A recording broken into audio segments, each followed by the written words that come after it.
Freedom వేరుశనగ నూనెతో వంటింటి ఊరగాయలకు మన ఊరి రుచిని తెచ్చేద్దాం. టాలీవుడ్ కమెడియన్ సప్తగిరి ప్రసాద్ ఇంట్లో తీవ్ర విషాదం చోటు చేసుకుంది. సప్తగిరి తల్లి చిట్టెమ్మ కన్నుమూశారు.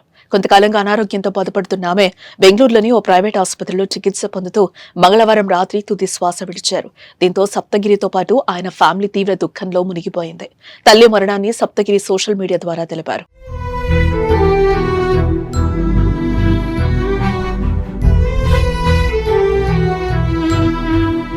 తిరుపతిలోని పద్మావతిపురంలో ఉన్న శ్రీనివాసపురంలో సప్తగిరి తల్లి చిట్టెమ్మ పార్థివ దేహానికి అంత్యక్రియలు ఏర్పాట్లు చేశారు. చిత్తూరు జిల్లాకు చెందిన సప్తగిరి అసలు పేరు వెంకట ప్రభు ప్రసాద్. ఆయన తండ్రి అటవీ శాఖలో ఉద్యోగి.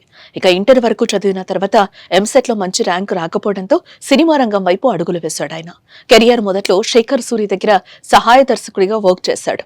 తర్వాత బొమ్మరిల్లు సినిమాకు సహాయ దర్శకుడిగా పనిచేస్తూనే చిన్న పాత్రలో నటించాడు. ఆ తర్వాత భాస్కర్ దర్శకత్వం వహించిన పరుగు సినిమాకు అసోసియేట్ డైరెక్టర్ గా చేరి ఆ సినిమాలో ఓ పాత్రలో నటించాడు.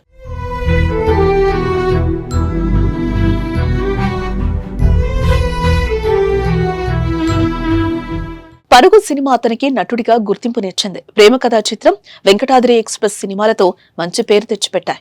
పలు చిత్రాల్లో తనదైన హాస్యాన్ని పండించిన సప్తగిరి ఎక్స్ప్రెస్ మూవీతో హీరోగా ఎదిగారు. ఆ తర్వాత ఇటు హీరోగా అటు కమెడియన్ గా ప్రయాణాన్ని కొనసాగిస్తున్నారు.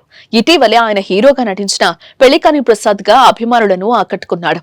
సప్తగిరి తల్లి మరణ వార్త తెలిసిన వెంటనే సినీ రంగానికి చెందిన పలువురు సప్తగిరికి సానుభూతిని తెలుపుతున్నారు.